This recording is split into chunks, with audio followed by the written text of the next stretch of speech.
नमस्कार विद्यार्थियों। पिछली क्लास में हमने विद्युत अपघटनी विलयन से संबंधित कुछ शब्दावली, कुछ महत्वपूर्ण परिभाषाएं पढ़ी। उसके बाद में उस पर तनुता और का प्रभाव देखा, चालकता, मोलर चालकता पर तनुता का प्रभाव देखा। अब हम बात करते हैं आज की क्लास में, वो करेंगे चालकता के आधार पर पदार्थ का वर्गीकरण। कोई भी पदार्थ है वो किस प्रकार से विद्युत धारा का चालन करता है, उस चालकता के आधार पर पदार्थ का वर्गीकरण। तो चालकता के आधार पर पदार्थ निम्न प्रकार के होते हैं। इसके आधार पर पदार्थ निम्न प्रकार के होते हैं। निम्न प्रकार के होते हैं। कौन कौन से प्रकार है? उसमें सबसे पहला प्रकार है वो है चालक पदार्थ। चालक पदार्थ, सुचालक पदार्थ कह दो चाहे चालक पदार्थ कह दो। किसे कहते हैं कि वह पदार्थ जो विद्युत धारा का चालन करते हैं उन्हें चालक पदार्थ कहते हैं। तो परिभाषा क्या बन जाएगी कि वह पदार्थ जो विद्युत धारा का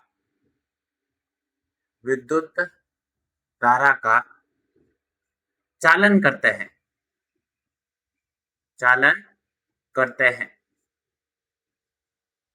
उन्हें चालक पदार्थ कहते हैं। उन्हें क्या कहते हैं? चालक पदार्थ कहते हैं। ये जो चालक पदार्थ होता है जिसके आधार पर विद्युत धारा का चालन करते हैं, उसके आधार पर ये दो प्रकार के होते हैं। तो हम ये कह सकते हैं ये पदार्थ दो प्रकार के होते हैं। जिसके आधार पर विद्युत धारा का चालन होगा उसके आधार पर ये कितने प्रकार के होते हैं? दो प्रकार के होते हैं। दो प्रकार कौन कौन से हैं? तो पहला प्रकार तो है नंबर 1 पर, वो तो लिख दिया आपने, धात्विक चालक पदार्थ। धात्विक चालक पदार्थ। और दूसरा प्रकार देख लिया वो हो गया आपका विद्युत अपघटनी चालक पदार्थ। विद्युत अपघटनी चालक पदार्थ। चालक पदार्थ है वो कितने प्रकार के होते हैं? दो प्रकार के होते हैं। एक तो होता है धात्विक चालक पदार्थ और एक होता है विद्युत अपघटनी चालक पदार्थ। अब ये किस प्रकार से इनके गुणधर्म होते हैं, क्या इनकी विशेषता होती है? तो धात्विक चालक पदार्थ में क्या होता है, इसमें विद्युत धारा का चालन,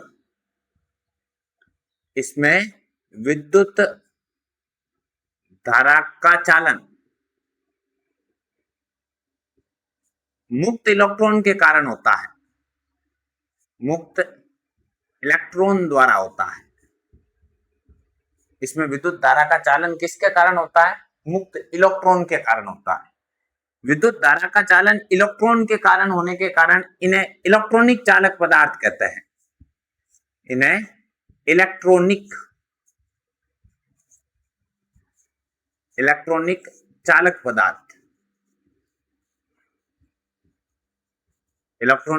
पदार्थ कहते हैं। अगर धात्विक चालक पदार्थ नहीं पढ़ो तो इनको क्या पढ़ सकते हो? इलेक्ट्रॉनिक चालक पदार्थ। अगली बात करें, अगर आप इसमें विद्युत धारा का प्रवाह करोगे तो इसमें रासायनिक पदार्थ का अपघटन नहीं होगा। तो आप ये कह सकते हो इसमें रासायनिक पदार्थ का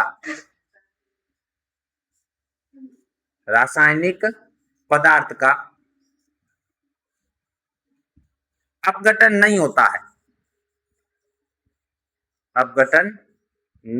है। इसमें रासायनिक पदार्थ का अपघटन नहीं होता है। विद्युत धारा प्रवाहित करोगे तो मुक्त इलेक्ट्रॉन के कारण विद्युत धारा का प्रवाह होता है, इस कारण इसमें रासायनिक पदार्थ का अपघटन नहीं होता है। अगली बात करें हम, अगर यहाँ पर तापमान बढ़ाते हैं, तार धात्विक चालक पदार्थ है, धात्विक तार होगा, तार में अगर आप तापमान बढ़ाओगे तो तापमान बढ़ाने पर धात्विक तार में कंपन उत्पन्न होगा, वाइब्रेशन उत्पन्न होगा, और कंपन के कारण प्रतिरोध बढ़ेगा, और प्रतिरोध विद्युत धारा के चालन के मान को क्या करता है? कम करता है। तो हम कह सकते हैं यहाँ पर अगले गुणधर्म में कि ताप बढ़ाने पर, ताप में वृद्धि करने पर, वृद्धि करने पर कंपन के कारण, कंपन के कारण प्रतिरोध बढ़ता है, प्रतिरोध बढ़ता है, जिससे चालकता के मान में, चालकता में कमी होती है। तापमान बढ़ाओगे कंपन बढ़ेगा, कंपन के कारण प्रतिरोध बढ़ेगा, प्रतिरोध के कारण चालकता के मान में क्या होगी, कमी होगी। इस प्रकार के अगर आप उदाहरण देखोगे, एग्जाम्पल देखोगे, तो कोई भी धात्विक चालक पदार्थ ले सकते हो, जैसे कॉपर का तार है, एल्यूमिनियम का तार है, चांदी का तार है, या और किसी धात्विक चालक पदार्थ है, धातु के द्वारा होता है, उसे कहा जाता है धात्विक चालक पदार्थ। महत्वपूर्ण विशेषताएं हैं, धात्विक चालक पदार्थ में विद्युत धारा का चालन किसके कारण होता है, मुक्त इलेक्ट्रॉन के कारण होता है। अगली बात, इस कारण इनको क्या पढ़ा जाता है, इलेक्ट्रॉनिक चालक पदार्थ पढ़ा जाता है। तापमान बढ़ाओगे तो कंपन उत्पन्न होगा, जो प्रतिरोध बढ़ाएगा, इस कारण चालकता के मान में कमी होगी, क्योंकि इसमें रासायनिक विद्युत धारा का चालन मुक्त इलेक्ट्रॉन के कारण होता है, इस कारण रासायनिक पदार्थ का या धात्विक चालक पदार्थ का अपघटन नहीं होता है। अगली बात करें हम नंबर 2 पर, विद्युत अपघटनी चालक पदार्थ। तो बात करें इसमें विद्युत धारा के चालन की, तो हम कह सकते हैं इसमें विद्युत धारा का चालन, विद्युत धारा का चालन मुक्त आयन के द्वारा होता है। इसमें विद्युत धारा का चालन किसके कारण होता है, मुक्त आयन के कारण होता है, या तो धनायन बनेगा या ऋणायन बनेगा। मुक्त आयन के होने के कारण इन्हें आयनिक चालक पदार्थ कहते हैं, इन्हें आयनिक चालक पदार्थ कहते हैं।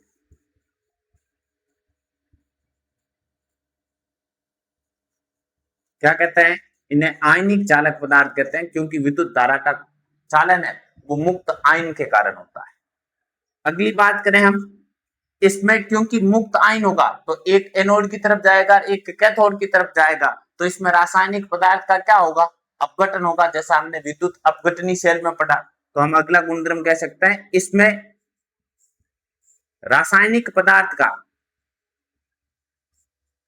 रासायनिक पदार्थ का अपघटन होता है, अपघटन होता है। विद्युत धारा प्रवाहित करोगे तो मुक्त आयन है वो विपरीत आवेशित इलेक्ट्रोड की ओर गमन करेंगे, इस कारण इसमें रासायनिक पदार्थ का क्या होगा, अपघटन होगा। अगली बात करें तापमान की, तो जब भी तापमान बढ़ाओगे तो बंध टूटेगा, पुराने बंध जो पहले से उपस्थित है वो बंध टूटेगा, मींस मुक्त आयनों की संख्या बढ़ेगी, और मुक्त आयनों की संख्या बढ़ेगी तो चालकता के मान में क्या होगी, वृद्धि होगी। तो यहां कह सकते हैं इसमें तापमान बढ़ाने पर, इसमें ताप में वृद्धि करने पर, वृद्धि करने पर मुक्त आयनों की संख्या बढ़ती है, मुक्त आयनों की संख्या बढ़ती है। इस कारण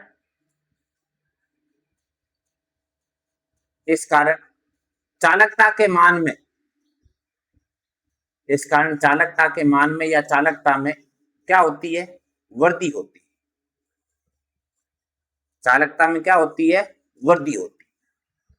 अगर हम इसके बात करें उदाहरण की कि इसमें किस प्रकार के एग्जाम्पल होंगे, तो कोई भी आयनिक पदार्थ जो विलयन प्रावस्था में होना चाहिए, जैसे हम बात करें आयनिक यौगिक NaCl, प्रावस्था होनी चाहिए विलयन एक्वस, ठोस नहीं होना चाहिए, मुक्त आयन होना चाहिए। बात करें हम KCl की, पोटेशियम क्लोराइड की, विलयन प्रावस्था में, तो ये सब है वो कौन से पदार्थ है, आयनिक चालक पदार्थ है। वापस देख लेना, बात करते हैं हम चालक पदार्थ की, तो वह पदार्थ जिसमें विद्युत धारा का चालन करते हैं उन्हें चालक पदार्थ कहते हैं। जिसके माध्यम से चालन होता है उसके आधार पर ये दो प्रकार के होते हैं, एक तो धात्विक, दूसरा विद्युत अपघटनी। धात्विक में मुक्त विद्युत धारा का चालन मुक्त इलेक्ट्रॉन के कारण होता है। इलेक्ट्रॉन के कारण होने के कारण आयनिक बढ़ता है, और इलेक्ट्रॉन के कारण होने के कारण इसका रासायनिक अपघटन नहीं होता है। तापमान बढ़ाओगे कंपन बढ़ेगा, प्रतिरोध बढ़ेगा, चालकता के मान में कमी होगी। विद्युत अपघटनी चालक पदार्थ जिसमें विद्युत धारा का चालन मुक्त आयन के कारण होता है, इस कारण इन्हें आयनिक चालक पदार्थ कहते हैं। और मुक्त आयन बनेंगे तो एक धनायन ऋणायन अलग आवेशित इलेक्ट्रोडों की ओर गमन करेंगे, मीन्स इसमें रासायनिक पदार्थ का अपघटन होगा। और तापमान बढ़ाओगे तो मुक्त आयनों की संख्या बढ़ेगी, इस कारण चालकता के मान में वृद्धि होगी। जैसे कोई भी आयनिक पदार्थ है विलीन प्रावस्था में, वो चालक पदार्थ कहलाता है। ये पहला पदार्थ हुआ चालकता के आधार पर या चालन के आधार पर चालक पदार्थ। अब बात करते हैं हम नंबर 2 पर। ये तो हुआ चालक पदार्थ, अब दूसरे की बात करते हैं नंबर 2 पर। चालक पदार्थ के बाद में दूसरा प्रकार है वो है कुचालक पदार्थ। नंबर 2 पर है कुचालक पदार्थ। कुचालक पदार्थ नाम से स्पष्ट है, कुचालक या ऊष्मारोधी भी कह सकते हो। ऐसे पदार्थ जो विद्युत धारा का चालन नहीं करते हैं, तो इनको हम पढ़ सकते हैं ये पदार्थ विद्युत धारा का चालन नहीं करते हैं। ये पदार्थ विद्युत धारा का चालन नहीं करते हैं। जो पदार्थ विद्युत धारा का चालन नहीं करते हैं उन्हें कौन से पदार्थ कहा जाता है? कुचालक पदार्थ कहा जाता है। अगर एग्जाम्पल की बात करें तो आप एग्जाम्पल के तौर पर कह सकते हो कांच है, रबड़ है, रेत है। ये सब है वो कौन से उदाहरण है या किसके उदाहरण है?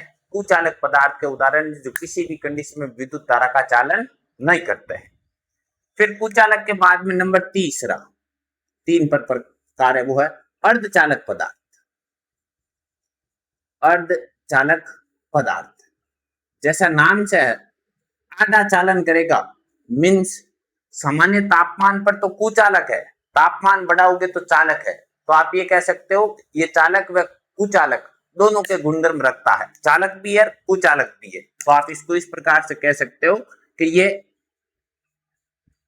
निम्न ताप पर कुचालक व उच्च ताप पर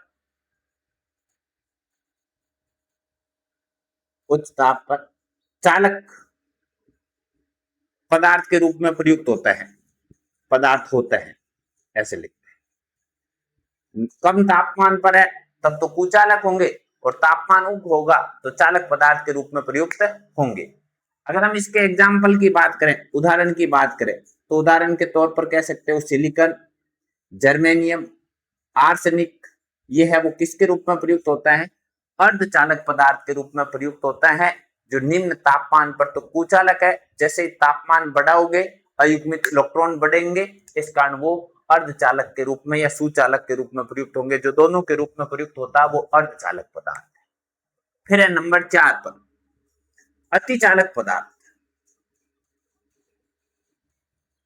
अतिचालक पदार्थ नाम से स्पष्ट है, जिनकी चालकता का मान अत्यधिक उच्च होता है।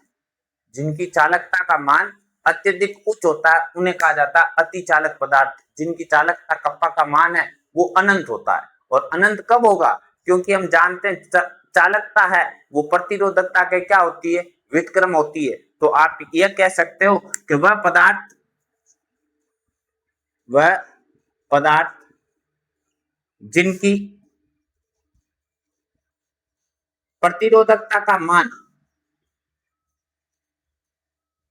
प्रतिरोधकता को आप रो के द्वारा प्रदर्शित करते हो, जिनकी प्रतिरोधकता का मान शून्य होता है, शून्य होता है, उन्हें जिनकी प्रतिरोधकता का मान शून्य होता है उन्हें अतिचालक पदार्थ कहते हैं। उन्हें अतिचालक पदार्थ कहते हैं। या आप ये भी कह सकते हो जिनकी चालकता का मान अनंत होता है उन्हें अतिचालक पदार्थ कहते हैं। इसके अगर आप उदाहरण देखो तो इसके उदाहरण देख सकते हो, सिनेमिक पदार्थ, सिनेमिक पदार्थ, या और उदाहरण देखना चाहते हो तो आप कह सकते हो मिश्रित ऑक्साइड, मिश्रित ऑक्साइड। ये अतिचालक पदार्थ के रूप में प्रयुक्त होता है जिनकी चालकता का मान अनंत होता है क्योंकि इनकी प्रतिरोधकता का मान शून्य होता है। अब एक बार दोबारा देखना, चालकता के आधार पर पदार्थ का वर्गीकरण। तो चालकता के आधार पर पदार्थ है वो चार प्रकार के होते हैं।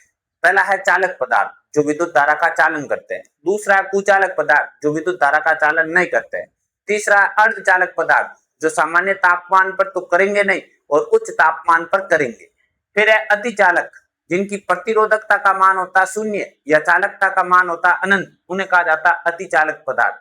उदाहरण पूछ सकते हैं, ऐसे प्रश्न पूछा जा सकता है, अतिचालक पदार्थ किसे कहते हैं तथा इसके रूप में कौन से पदार्थ प्रयुक्त होता है, तो आप जानकारी में रखना। और चालक पदार्थ में भी पूछ सकते हैं चालक पदार्थ कितने प्रकार के होते हैं, तो चालक पदार्थ चालकता के आधार पर कितने प्रकार के होते हैं, दो, एक तो आयनिक और एक धात्विक, या आप कह सकते हो इलेक्ट्रॉनिक।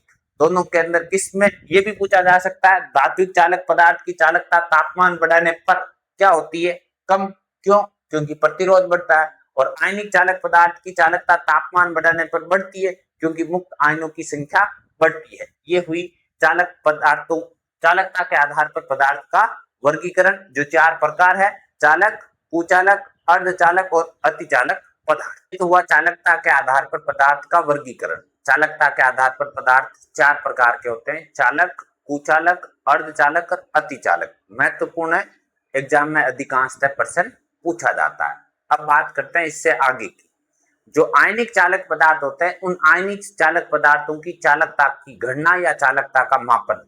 तो आयनिक विलयनों की चालकता का मापन, जो आयनिक विलयन बनते हैं, आयनिक चालक पदार्थ है वो विलयन प्रावस्था में होंगे, ठोस प्रावस्था में चालन नहीं करेंगे क्योंकि मुक्त आयन नहीं होंगे। तो आयनिक विलयनों की चालकता का मापन, इनका मापन किस प्रकार से करते हैं, कौन सी समस्या उत्पन्न होती है, उसका समाधान कैसे करेंगे और किसके द्वारा इसके चालकता की गणना करते हैं। तो सबसे पहले बात करें कि आयनिक विलयनों की चालकता का मापन करते हैं तो इसमें कौन कौन सी समस्या उत्पन्न होती है, इसमें समस्याएं क्या बनती है, कौन कौन सी दुविधाएं उत्पन्न होती है। तो हम सबसे पहले बात करें इनकी चालकता की गणना करने में समस्या, क्या समस्याएं उत्पन्न होती है। तो इनकी चालकता की गणना करने में दो समस्याएं उत्पन्न होती है। पहली समस्या आता है नंबर 1 पर कि इसमें दिष्ट धारा के कारण, दिष्ट धारा मींस डीसी धारा के कारण रासायनिक पदार्थ का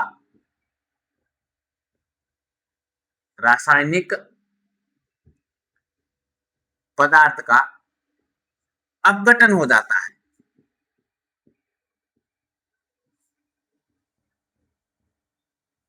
रासायनिक पदार्थ का अपघटन हो जाता है, दिष्ट धारा प्रवाहित होती है, इसका रासायनिक पदार्थ का क्या हो जाता है, अपघटन होता है, रासायनिक पदार्थ खत्म हो जाता है। दूसरी समस्या ये होती है कि इसमें आयनिक क्या बनेगा, विलयन, और विलयन को हम सरलता से परिपथ में संयोजित नहीं कर सकते हैं। तो दूसरी समस्या है विलयन को या विलयनों को परिपथ में संयोजित नहीं किया जा सकता है, संयोजित नहीं किया जा सकता है। ये दो समस्याएं उत्पन्न होती है। पहली तो दिष्ट धारा के कारण रासायनिक पदार्थ का अपघटन होता है, दूसरा आयनिक विलयन बनेगा, उस विलयन को आप सरलता से परिपथ में संयोजित नहीं कर सकते हो। तो इन दोनों ही समस्याओं का अब हम बात करते हैं समाधान की। इन समस्याओं का निवारण कैसे होता है, इन समस्याओं का समाधान कैसे होता है। तो इन समस्याओं का समाधान कैसे होगा, तो पहली समस्या का समाधान तो होगा नंबर 1 पर, तो दिष्ट धारा के स्थान पर, दिष्ट धारा के स्थान पर प्रत्यावर्ती धारा, मैं सरल शब्द में लिख दूं ऐसी धारा जिसको आप पढ़ सकते हो प्रत्यावर्ती धारा, दिष्ट धारा के स्थान पर ऐसी धारा का प्रयोग करना चाहिए। दिष्ट के स्थान पर आप ऐसी प्रत्यावर्ती धारा काम में लोगे तो रासायनिक पदार्थ का अपघटन नहीं होगा। दूसरा, जो आयनिक विलयन है, इस आयनिक विलयन का एक विशेष प्रकार का डिजाइन किया गया चालकता सेल बनाना चाहिए। तो हम ये कह देते हैं आयनिक विलयनों को या आयनिक विलयन से विशेष प्रकार का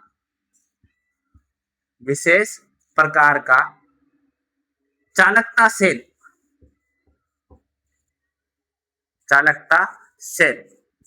का निर्माण करके, आयनिक विलयन है उसको विशेष प्रकार से डिजाइन किया गया चालकता सेल बना लेना चाहिए, ताकि उस चालकता सेल को आप आराम से परिपथ में संयोजित करके उसके प्रतिरोध व प्रतिरोध से चालकता की गणना कर सकते हो। इन दोनों समस्याओं का समाधान होगा इस प्रकार से। अब ये तो समस्याओं का समाधान हो गया। अब बात करते हैं इसमें आयनिक विलयनों की चालकता की गणना किसके द्वारा होती है। तो आयनिक विलयनों में चालकता की गणना व्हिटस्टोन सिद्धांत के अनुसार होती है। तो हम बात करें इसमें गणना की, तो इसमें मीन्स आयनिक विलयनों में चालकता की गणना व्हिटस्टोन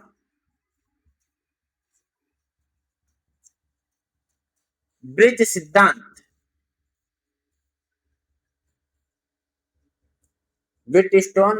सिद्धांत के द्वारा की जाती है,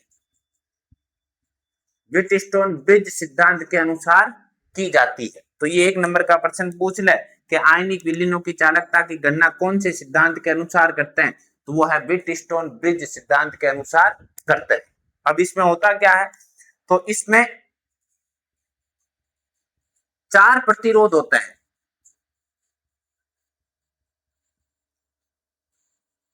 4 प्रतिरोध होते हैं, जिसमें 2 ज्ञात प्रतिरोध,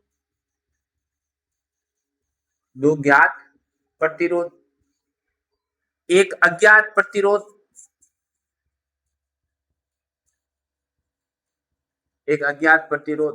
व एक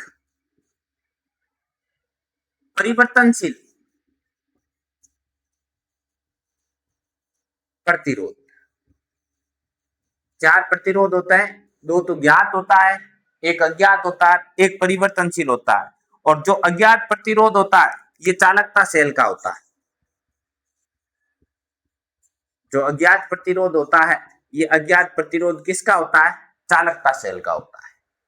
इसके बाद में क्या होता है कि इसकी डिजाइन इस प्रकार की होती है, ये हमने यहां बना लिया व्हिटस्टोन ब्रिज सेतु की संरचना। ये देखो 4 प्रतिरोध है, बीच में लगा होता है सहसूचक, अभी हम बात कर लेंगे। 2 सिरे है, ठीक है, अलग अलग प्रकार से। यहां हम प्रतिरोध को जोड़ देते हैं।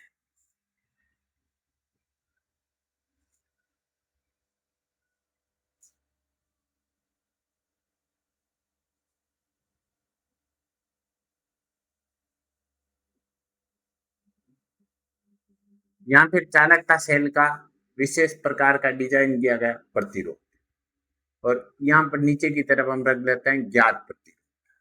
ये देखो इस सिरे को पढ़ लिया आपने ए, इस सिरे को पढ़ लिया आपने बी, ये नंबर इसको पढ़ लिया R1, इसको पढ़ लिया R2, इसको पढ़ लिया R3 और इसको पढ़ लिया R4। बीच में लगा हुआ सहसूचक और इनको एक 2 लित्र से जोड़ दिया। किससे जोड़ दिया, 2 लित्र से, जो कंपन की आवृत्ति को मापने के लिए काम में लिया जाता है। इसको आप O के द्वारा पढ़ सकते हो, इसको 2 लित्र पढ़ सकते हो। यहां पर यह है P, P को पढ़ा जाता है सहसूचक।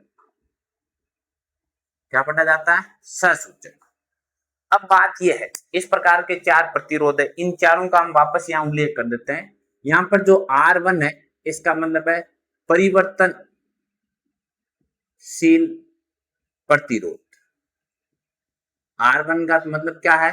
परिवर्तनशील प्रतिरोध। R2 का मतलब है चालकता सेल का प्रतिरोध, जिसको आप ये कह सकते हो अज्ञात प्रतिरोध। अज्ञात प्रतिरोध। R3 एवं R4 यह है जो ज्ञात प्रतिरोध है। क्या है? ज्ञात प्रतिरोध। और ये जो डायग्राम बना हुआ है ये व्हीटस्टोन ब्रिज का है। किसका है? व्हीटस्टोन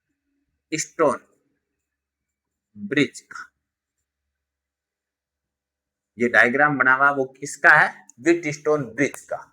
अब हम ये कह सकते हैं इसमें ससूचक का पाठ्यांक जब 0 होता है, ससूचक का पाठ्यांक कितना होता है? 0 होता है। तो दोनों तरफ जो ऊपर और नीचे की तरफ प्रतिरोध है उनका अनुपात है एक दूसरे के तुल्य होता है। तो आप ये कह सकते हो इसमें ससूचक का पाठ्यांक 0 होने पर प्रतिरोधों का अनुपात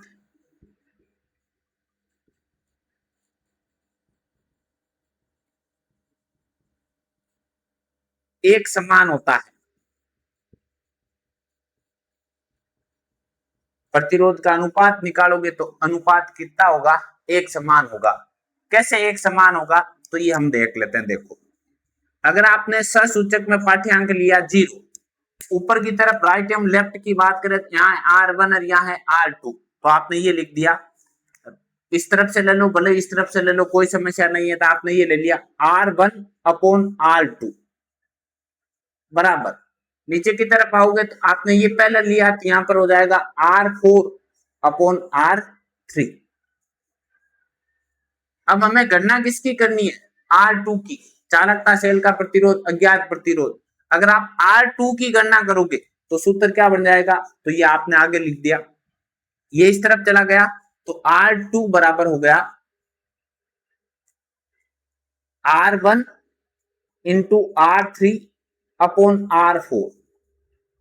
ये अज्ञात सेल का प्रतिरोध हो गया। चालकता सेल का क्या आ गया? प्रतिरोध प्राप्त हो गया। R2 प्राप्त हो गया। चालकता सेल का प्राप्त हो गया प्रतिरोध। हमें प्राप्त करनी है चालकता।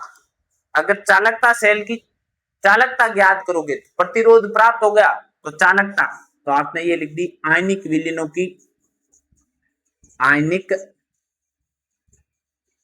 विलीनों की चालकता। आयनिक विलीनों की चालकता मीन्स गणना किसकी करनी है? कप्पा की करनी है। तो लिख दिया आयनिक विलीनों की चालकता कप्पा।